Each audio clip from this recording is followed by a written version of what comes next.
Queridos irmãos, queridas irmãs, hoje nós queremos comentar sobre esta carta que o pseudo-papa Francisco enviou para o padre James Martin, que é conhecido pelo seu trabalho em vista de promover a ideologia LGBT. Então, esse padre nos Estados Unidos disse que no dia 5 de maio ele perguntou ao Papa Francisco se ele estaria disposto a responder algumas perguntas que, segundo ele, são as perguntas mais comuns que os católicos LGBTQ e suas famílias fazem para ele. Quer dizer que eles devem ser considerados católicos, mesmo continuando com esta vida de pecado. E ainda por cima ele reconhece que essas pessoas têm famílias no sentido católico do termo. Então ele diz ainda: no meu bilhete escrito em espanhol, fiz 3 perguntas e disse que ele poderia ser tão breve quanto quisesse, especialmente porque estava sofrendo de uma crise de dor no joelho, e responder da forma que quisesse. Propusemos isso como uma mini entrevista. 3 dias depois, recebi uma nota manuscrita com suas respostas. Então ali veio para o padre James Martin a resposta de Francisco, que diz: querido hermano. Então chama o padre James Martin de querido irmão. Para você ver que as pessoas hoje em dia atacam aqueles que defendem a tradição e a doutrina da igreja, dizendo que nós deveríamos ser excomungados, e depois um padre como esse, que nem deveria mais ter nenhum direito de se apresentar como padre, é chamado por esse que se diz papa de querido irmão. Então Francisco continua dizendo: com relação às suas perguntas, uma resposta muito simples me ocorre. E aí ele diz: Deus é Pai e não renega nenhum dos seus filhos. E o estilo de Deus é proximidade, misericórdia e ternura. Por este caminho você encontrará Deus. Então quem lê essas coisas pensa que de fato nós estamos diante de alguém que tem uma profunda espiritualidade e que está apresentando ali a face de Deus de misericórdia, de ternura. Porque Deus é de fato isso mesmo. Mas quando ele diz que Deus não renega nenhum dos seus filhos, então essa frase já apresenta ali uma mentira escondida. Por quê? Porque Deus, de fato, pode considerar todas as suas criaturas, especialmente os anjos e os homens, como filhos. Mas, na medida em que eles não estão de acordo com aquilo que Deus lhes pede, então eles são sim renegados por Deus. Porque Deus lhes dá a chance, lhes dá a oportunidade de se arrepender, mas eles têm o tempo de pensar e de fazer a sua decisão. Então, o padre James Martin perguntou para Francisco: o que você diria que é a coisa mais importante para as pessoas LGBT saberem sobre Deus? E o que este homem, se fosse um verdadeiro papa, deveria ter dito é simplesmente isso: eu gostaria de dizer a essas pessoas que eles se arrependam dos seus pecados e que eles renunciem a viver uma vida contra a vontade de Deus. Isso seria a coisa mais simples, sensata e verdadeira a dizer para essas pessoas. Ainda poderia dizer: Deus é misericórdia, Deus vos perdoa, Deus vos dá a oportunidade de começar de novo, Deus vos ajuda com a sua graça a vencer as ocasiões de pecado. Não é verdade? Mas jamais dizer simplesmente: Deus é Pai, não renega nenhum dos seus filhos. Em outras palavras, continue vivendo assim, por que não? Afinal de contas, o estilo de Deus, veja bem, o estilo de Deus é proximidade, ternura, misericórdia. Mas onde está aqui a justiça, Senhor Francisco? Onde está o Deus que castigou os anjos? Como diz a Escritura, que ele não poupou os anjos. Quanto mais vai poupar a nós, uma vez que nós estamos nos revoltando contra ele. Mas numa segunda pergunta, este padre pergunta para Francisco: o que você gostaria que as pessoas LGBT soubessem sobre a igreja? Veja o que ele respondeu. Eu gostaria que eles lessem o livro dos Atos dos Apóstolos. Lá eles encontrarão a imagem da igreja viva. Então quer dizer que a igreja, segundo Francisco, está ali simplesmente representada pelo livro dos Atos dos Apóstolos. Então aqui cabe uma observação, porque já existe desde a época do protestantismo esse mito da igreja primitiva. Então o mito da igreja primitiva significa o seguinte, que as pessoas começaram a acreditar que essa tradição da igreja católica foi algo inventado, foi algo que começou a acontecer a partir da regularização da igreja com Constantino, naquela época dos concílios. Então ali começou aquela igreja católica que nós conhecemos até 1960, antes do concílio. Mas segundo os artífices desse concílio Vaticano II, e segundo aqueles que inventaram o protestantismo, que são os próprios mestres desses teólogos do Vaticano II, a igreja verdadeira de Jesus não seria a igreja católica, mas uma igreja primitiva, que era uma igreja perfeita, uma igreja simples, uma igreja sem leis canônicas, uma igreja que não teria uma moral tão estrita, ou que não teria uma doutrina com dogmas ou com definições bem claras a respeito da fé. Então, uma vez que eles criaram esse mito da igreja primitiva, então eles convencem as pessoas de que a igreja católica precisa ser reformada. Então foi ali que eles criaram essa nova igreja do Vaticano II, a imagem e semelhança das igrejas protestantes do século XVI. Uma vez que essa igreja conquistou o mundo inteiro com esse pensamento, com essa lógica de uma igreja diferente,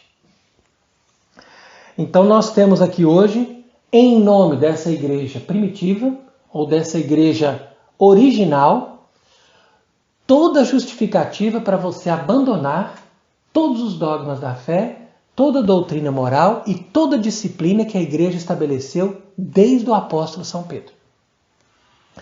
E se a pessoa acha que nós estamos inventando ou que nós estamos defendendo uma coisa que não tem fundamento, então que ela faça aquilo que Francisco está dizendo aqui. Leia então, de fato, com atenção, o livro dos Atos dos Apóstolos. Se você lê com atenção o livro dos Atos dos Apóstolos, você vai perceber que a igreja tinha regras sim, tinha leis, tinha dogma, tinha uma estrutura e tinha uma moral desde o princípio. E essa mesma igreja que se desenvolveu e que foi se tornando a igreja católica de todos os tempos. Essa igreja nunca teve uma ruptura e nunca se transformou numa outra igreja, como dizem os protestantes. Uma prova disso é o capítulo 5 dos Atos dos Apóstolos.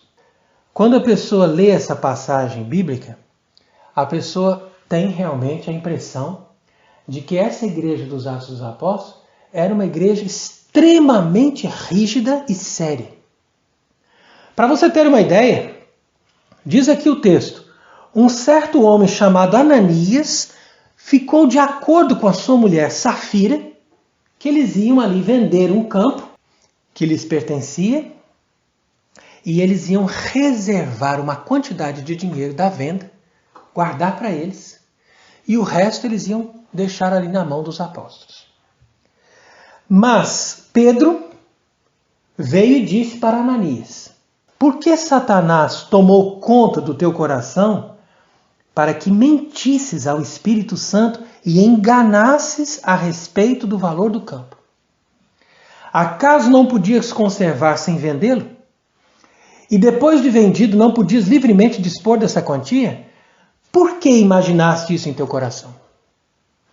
Então quer dizer, ninguém estava obrigando aquela pessoa a vender o campo. E ninguém estava obrigando a pegar todo o dinheiro e entregar aos pés dos apóstolos. Mas uma vez que ele vendeu o campo e que ele veio ali com o dinheiro, então ele tinha que ter falado a verdade. Dizendo, olha, eu vendi por tanto, está aqui o dinheiro.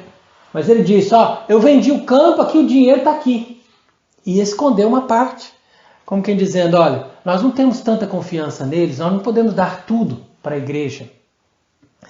E entretanto, São Pedro, que percebeu tudo isso pelo Espírito Santo, questionou esse homem. E disse inclusive, não foi aos homens que mentiste, mas a Deus. Para que a pessoa perceba que quem engana a igreja, engana o próprio Deus. Ao ouvir essas palavras, Ananias caiu morto.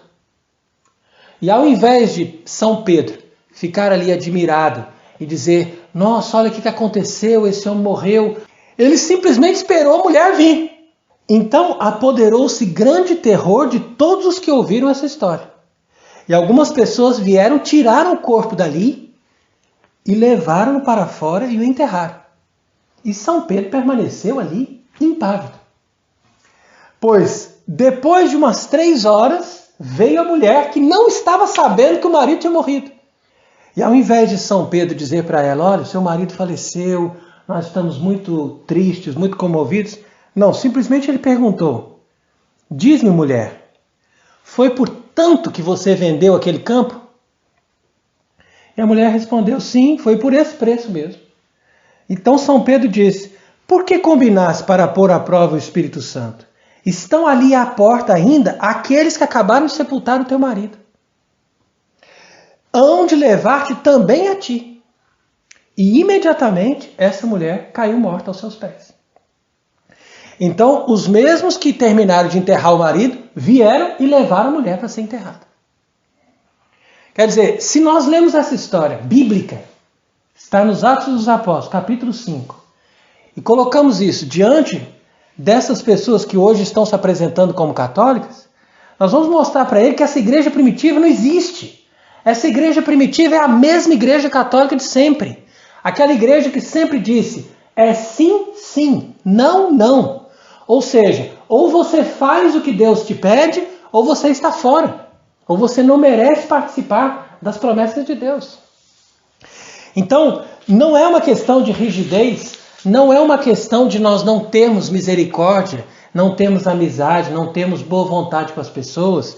Muitos podem nos dizer, mas hoje em dia as pessoas são sensíveis, hoje em dia você tem que tratar de outra forma. Eu concordo, a gente tem que tratar de uma forma mais amigável, mais gentil, para que as pessoas que já estão tão abatidas e tão feridas por causa de tantas coisas que acontecem hoje em dia no mundo, que elas possam ver essa atitude de acolhimento, de amor da igreja, mas você também não pode desprezar a fé e aquilo que Deus nos obriga a aceitar para estarmos em comunhão com Ele. E isso é evidente por aquilo que nós lemos não somente nos Atos dos Apóstolos, mas no próprio Evangelho e em todos os testemunhos da própria Escritura. Então a terceira pergunta que o padre James Martin fez para Francisco foi essa. O que você diz a um católico LGBT que sofreu a rejeição da igreja? Quer dizer, o que ele deveria dizer se ele fosse um verdadeiro papa? Dizer simplesmente o seguinte, olha, a igreja rejeita essa pessoa enquanto essa pessoa está publicamente em pecado e se negando a se converter e fazer a vontade de Deus. É simples. Mas o que ele diz? Deve-se ver que não é uma rejeição da igreja, mas de pessoas da igreja. Então, a igreja é mãe e convoca todos os seus filhos. Veja a parábola dos convidados para a festa. Justos, pecadores, ricos e pobres. Todos estão ali. Uma igreja seletiva, uma igreja de puro sangue, não é a mãe igreja. mas uma seita. Então aqui, como nós temos sempre explicado, a Igreja do Vaticano II, ela se serve dos exageros e do radicalismo de certas pessoas que se apresentaram como católicos, mas não foram também necessariamente católicos. Então é importante a gente perceber que o fato da Igreja Católica ter critérios para receber certas pessoas e rejeitar outras, não significa que a igreja seja uma seita, ou seja, de expulsar certas pessoas independente da vontade delas. Mas o erro que está aqui nessa afirmação de Francisco é que, de fato, Deus chama os justos e os pecadores. Mas esses pecadores que Deus chama são aquelas pessoas que estão dispostas a mudar de vida. E não aqueles que dizem, Deus me aceita e eu posso continuar vivendo em pecado mortal contra a lei de Deus. Então aqui que está o detalhe. Então assim, Francisco encerrou a carta que ele escreveu para o padre James Martin. Graças por todo lo que haces. Quer dizer, eu te agradeço por tudo que você faz. Então quer dizer que esse padre que está lá nos Estados Unidos, promovendo todo tipo de agenda LGBT, tem agora o respaldo de Francisco, e se Francisco é um papa verdadeiro, ele tem o respaldo de toda a Igreja Católica para continuar fazendo o que ele faz. E ele ainda diz que Jesus te bendiga e la Virgen Santa te cuide. Fraternalmente, Francisco. Então, com essa carta, nós conseguimos ver claramente que ele tem uma intenção de promover um padre como esse, que promove claramente todas essas pessoas que insistem em não se converterem dos seus pecados de sodomia, homossexualismo e de todas essas aberrações sexuais. Então, para que as pessoas entendam qual é a postura católica em relação a todas essas coisas, nós devemos sempre partir daquilo que o próprio Evangelho nos mostra. Que nosso Senhor Jesus Cristo acolheu e perdoou os pecadores. Mas ele nunca disse, continue no pecado. Entanto, ele sempre dizia, vai e não peques mais. Então, aquele que diz, continue no pecado, está no liberalismo, ou seja, nesse laxismo moral de pensar que não há código de vida, não há limites, nós não precisamos nos submeter a uma lei divina para ponderar a nossa conduta de acordo com a vontade de Deus.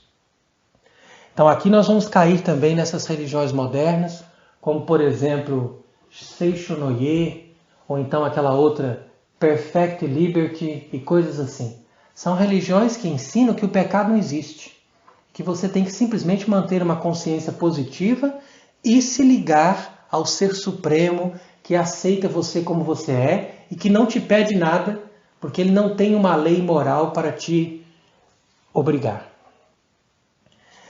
Entretanto, existe também o perigo do outro extremo.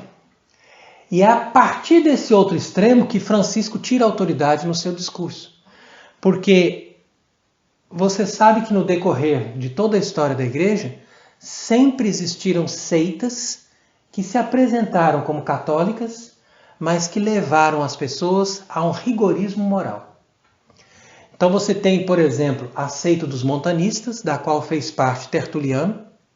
Depois você tem um grande cisma de Donato, por isso ficaram se chamando donatistas, que pregava essa igreja perfeita. De tal maneira que se uma pessoa pecasse mortalmente depois do batismo, essa pessoa era expulsa da igreja para sempre. Porque ela não tinha direito de se arrepender. E ali, no decorrer da história, houve muitos que ficaram com esse rigorismo, até que você chega no século XVIII e você tem a grande explosão dos jansenistas. Os jansenistas, eles partem dos mesmos princípios dos puritanos protestantes e eles acham que a religião se baseia estritamente na moral. Então, nessa dimensão da doutrina jansenista, você despreza a ação da graça, você despreza a capacidade de Deus converter o pecador e purificar aqueles pecados e tornar a pessoa, às vezes, mais perfeita do que aquela pessoa que nunca cometeu um pecado mortal. Mas você simplesmente começa a selecionar somente aquelas pessoas que são puras, que vieram de famílias puras, que nunca usaram uma roupa indecente, que nunca fizeram nada de errado, porque essas pessoas são os escolhidos e os perfeitos de Deus. Então é aqui que nós devemos ponderar bem a questão para encontrar o equilíbrio católico nessa doutrina. Porque, de fato, Francisco está do lado dos heréticos liberais, enquanto que muitos outros tradicionalistas estão também do lado dos heréticos jansenistas. Entretanto, o que nós não podemos deixar de dizer é que se Francisco estivesse preocupado em representar a Igreja Católica e defender a doutrina que a Igreja sempre ensinou, ele deveria pelo menos ter citado a carta de São Paulo aos Coríntios, que nos diz claramente: não vos enganeis, nem os impuros, nem os idólatras, nem os adúlteros, nem os efeminados, nem os sodomitas, nem os ladrões, nem os avarentos, nem os bêbados, nem maldizentes, nem os que roubam herdarão o reino de Deus. Então aqui São Paulo deixa claro que essas pessoas, evidentemente, se eles não se arrependem, se eles não mudam de vida e morrem nesse estado de pecado mortal, como está aqui bem descrito, eles não serão capazes de entrar no reino de Deus, mas estarão condenados ao inferno eternamente. Então é por isso que nós insistimos em explicar para as pessoas que não basta denunciar os erros de Francisco, não basta mostrar que ele, seja em matéria de fé ou seja em matéria de moral, ele está sempre ensinando ao contrário do que a Igreja Católica ensina. Mas é preciso também deixar bem claro que a própria doutrina católica também nos ensina que não é possível um Papa ensinar o erro em matéria de fé e em matéria de moral. Se não é possível que um verdadeiro Papa ensine tais erros, a lógica é que nós saibamos que Francisco é necessariamente um Papa ilegítimo. Ou seja, alguém que está se apresentando ali, que é reconhecido como Papa, mas que não pode ser reconhecido pelos católicos como um verdadeiro Papa, como todos os outros. E veja o que diz aqui o Papa Leão XIII, na sua encíclica Sapientia Christianae, que comprova aquilo que nós estamos dizendo. Quando ele diz que, efetivamente, das coisas contidas nos divinos oráculos, umas referem-se a Deus e as outras ao mesmo homem, e aos meios necessários para chegar à sua eterna salvação. Ora, nessas duas ordens de coisas, isto é, quanto ao que se deve crer e ao que se deve fazer, compete por direito divino à Igreja e na Igreja ao Romano Pontífice determinado.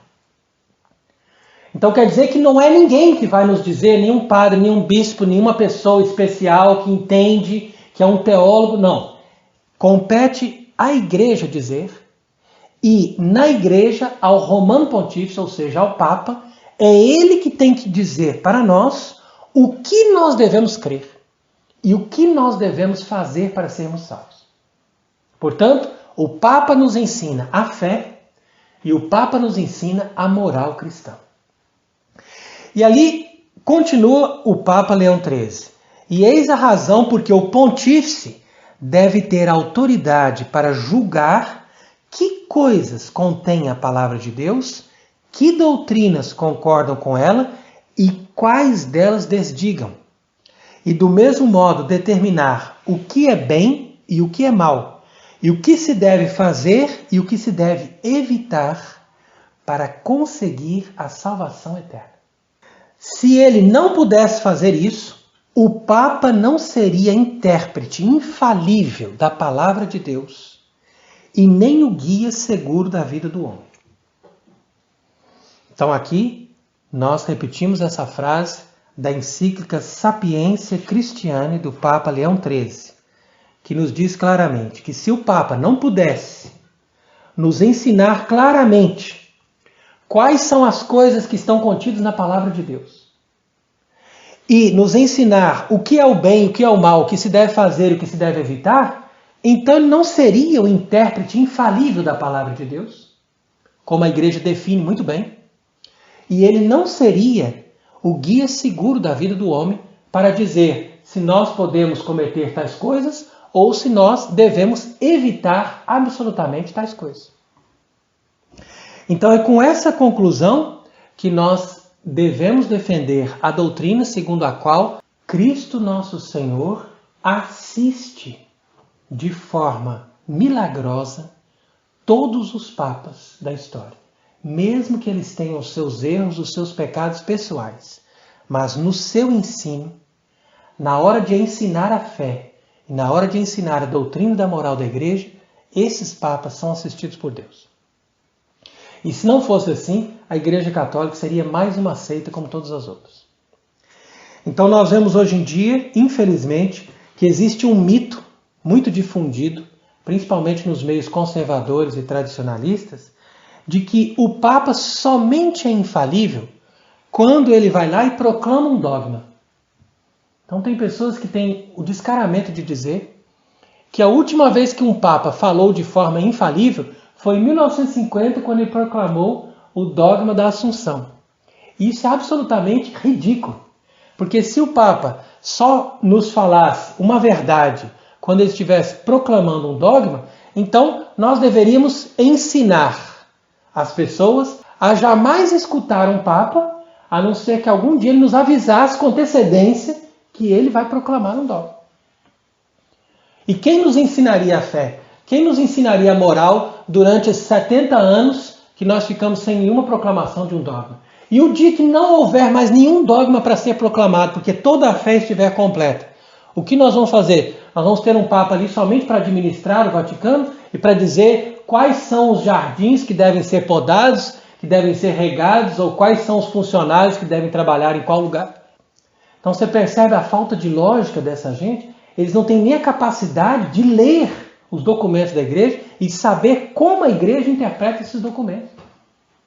Porque para eles, quando um Papa fala ex cátedra, ele está falando no magistério solene. Mas isso é mentira. Ex cátedra significa simplesmente o Papa falando como Papa. Ou seja, ele está na cátedra de Pedro.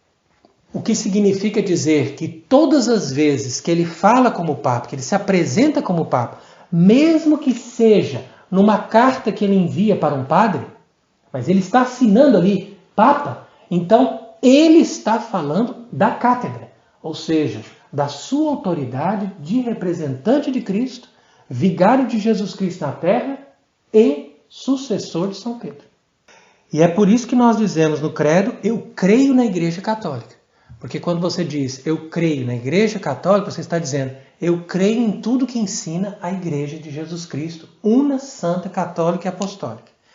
Entretanto, o falso Papa Francisco não é representante da Igreja Católica, mas ele é um agente dos inimigos da Igreja para ocupar de forma ilegítima aquele lugar que deveria ser ocupado por um Papa, para continuar propagando o que nós chamamos dos erros da Rússia. Então, os erros da Rússia não são simplesmente doutrinas políticas, mas os erros da Rússia são todas essas doutrinas que destroem a civilização cristã e que abrem o caminho para uma nova ordem judeu-maçônica ser instalada na Terra. Então, Francisco, propagando os erros da ideologia LGBT, ele está sendo um promotor dos erros da Rússia e, portanto, ele está trabalhando para os inimigos da Igreja Católica de todos os tempos. Mas nós vemos muitas pessoas, como por exemplo o Centro Dom Bosco, ou pessoas ligadas à Fraternidade São Pio X, à Associação Montfort e a todos esses grupos que se dizem conservadores ou tradicionalistas, dizerem que sedevacantismo é uma heresia e que nós temos que rezar pelas pessoas que consideram que a sede de Pedro esteja vacante de um Papa verdadeiro. Ora, justamente o contrário.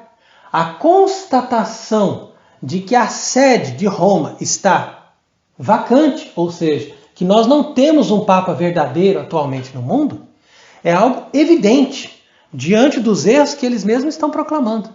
Entretanto, reconhecer que alguém pode estar ali ensinando as piores heresias como se fosse um Papa, e ainda por cima dizer que todos somos obrigados a reconhecê-lo como verdadeiro Papa, isso sim é uma heresia. E essa heresia que nós estamos denunciando se chama galicanismo. O galicanismo é uma das heresias mais perigosas e mais difíceis de ser extirpadas em toda a história da Igreja. E é justamente porque essas pessoas reconhecem os papas do Vaticano II como legítimos que esses papas se aproveitam e destroem o catolicismo com muito mais força. Porque eles têm o apoio desses falsos conservadores e falsos tradicionalistas que se dizem católicos, mas que na verdade estão impregnados de uma heresia muito perigosa. Porque de fato, como ensina o Concílio de Florença, o Romano Pontífice é o verdadeiro vigário de Cristo. Ele é o chefe de toda a igreja e ele é o pai e doutor de todos os cristãos. Quer dizer que é ele que nos vai ensinar a verdadeira fé e mais ninguém. Nós não somos ninguém para julgar o Papa e nós não somos ninguém para querer ensinar alguma coisa acima do Papa. Quando nós constatamos que essas pessoas não são papas, nós não o fazemos por um julgamento, mas nós o fazemos por uma constatação evidente. Ninguém está julgando a pessoa do Papa, mas nós estamos na evidência dos fatos, percebendo que essa pessoa não prega a fé católica. E é por isso que Monsenhor Gome escreveu, por ocasião do término do Concílio Vaticano I, que graças ao ato providencial que acaba de acontecer a partir de 18 de julho de 1870, o galicanismo e os galicanos deixaram de existir. Agora não há sobre a terra a não ser católicos e heréticos. Então por que Monsenhor Gome diz isso? Porque antes o galicanismo era considerado uma tendência. Olha, eu não sou obrigado a aceitar que o Papa é sempre assistido, que o Papa é sempre infalível. Então as pessoas preferiam essa opinião, essa tendência galicana. Mas, segundo Monsenhor Gome, que foi alguém que sempre esteve próximo do Papa Pio IX, a partir da proclamação do dogma da infalibilidade papal, não se pode mais nem sequer dizer que a pessoa é galicana, mas simplesmente herética, ou seja, uma pessoa que está fora da igreja e que não aceita a verdadeira doutrina do papado. Então, em resumo, nós podemos dizer que hoje em dia existem 3 tipos de religião. Você tem essa religião universal que Francisco representa. Nessa religião não se exclui ninguém. Então você tem uma super seita que acolhe todas as pessoas e que, segundo ele, é uma igreja mãe de todos. Porque ali você faz a união de todos os seres humanos, não importa a fé que eles professam e nem a sua conduta moral. Desde que eles não firam o outro ser humano, é claro, porque o ser humano é sagrado. Agora, obrigações para com Deus nós não temos. Então, por exemplo, você pode fazer aborto, porque segundo eles, ali você não está matando um ser humano.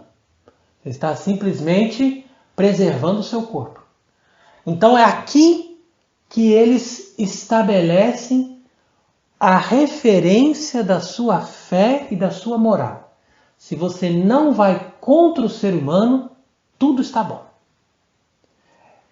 Entretanto, a religião católica verdadeira, ela sempre exclui e sempre excomunga todo que se recusa a crer ou a mudar de vida. Então ele sabe o que ele tem que acreditar e o que ele tem que fazer para ser santo e para ir para o céu. Se essa pessoa não aceita isso, nem batizada ela não vai ser. Agora, se ela já foi batizada e mesmo assim ela renega aquela fé que ela professou no batismo, ou ela não aceita aquela moral que ela aceitou por ocasião do batismo, então essa pessoa fica fora da igreja. E essa atitude da igreja nunca mudou, até que essas pessoas se convertam. Por isso a Igreja Católica ela não é mãe de todos, mas ela é mãe dos crentes, ou seja, de todos aqueles que creem e que se conformam àquilo que Deus lhes pede. E nesta religião verdadeira, o Papa é sempre a regra da fé e da moral. É na palavra dele, no ensino dele, que nós vamos saber o que nós devemos crer e o que nós devemos fazer, como disse o Papa Leão XIII na sua encíclica Sapiência Cristiana. E as pessoas não podem dizer que essa igreja é injusta, porque é a vontade livre de cada pessoa que determina se você está dentro ou se você está fora.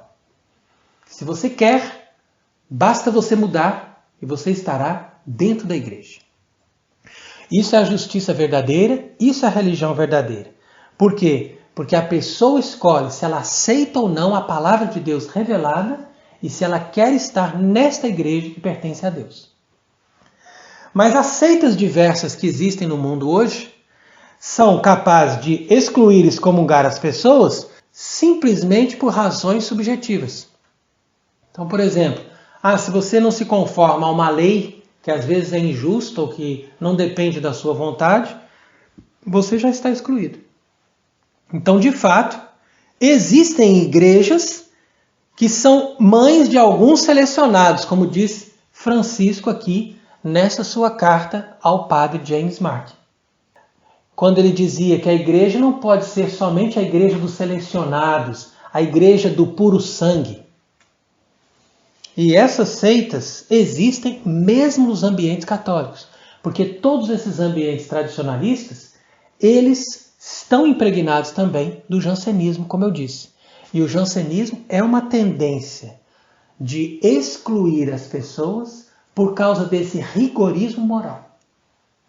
Então Francisco se apoia nisso para justificar o outro oposto, dizendo que você pode então acolher todas as pessoas, mesmo que elas tenham os piores vícios, sem que essas pessoas desejem mudar de vida.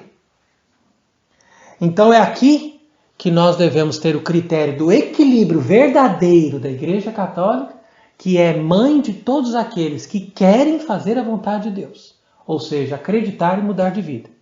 E não é nenhuma seita que exclui de forma injusta, e não é também a mãe de todos os seres humanos na visão dessa religião universal que eles estão fundando a partir do Vaticano II. Então é importante que a gente entenda tudo isso, sabendo que quem não valoriza o papado, de alguma forma vai ser enganado por essas heresias. Então é por isso que eu faço questão de ler esse testemunho de uma pessoa que, escutando os nossos vídeos, entendeu a importância do papado.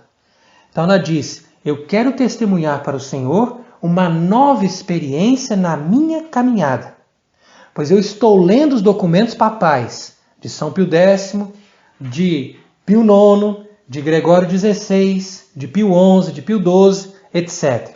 Estou encantada com a clareza da linguagem e do conteúdo que nos trazem. Então, quer dizer, uma pessoa que resolveu entender a verdadeira doutrina católica, ela se admira da beleza dos documentos dos verdadeiros papas. Ao mesmo tempo que ela vê que todos esses falsos papas nunca têm uma verdade clara e precisa para nos ensinar, mas eles sempre estão com palavras dúbias e cheias de confusão. E ela continua dizendo: são verdadeiros direcionamentos para a vida e para a fé. Tá vendo? A moral e a fé. Há anos esses homens nos indicam o caminho, a seta, o norte. São como bússolas a nos orientar. É um pecado desconsiderá-los, uma vez que o próprio Jesus profetizou em suas palavras, escritos e ações. E esse meu despertar precisa alcançar mais almas fiéis e sedentas da verdade. Sempre tivemos o amparo da igreja e isso nos foi tirado, como que se fosse uma coisa sem importância. O caminho da salvação eterna passa pelo papado, independente dos costumes que esses papas tiveram. mas o que importa são as verdades da fé e da doutrina moral que eles ensinaram. Meu coração se encheu de amor e consideração por esses homens de Deus, e realmente o demônio os odiava. Por isso a sua destruição e perseguição eram inevitáveis, pois perdendo a sua força, o inimigo teria poder para fazer tudo o que fez.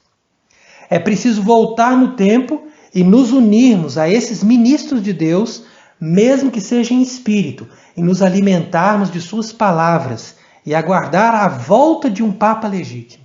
E ela conclui dizendo: a força da verdade do papado é pura, leve, contagiante. O mundo seria outro se tivessem seguido os ensinamentos verdadeiros de Jesus através dos verdadeiros papas.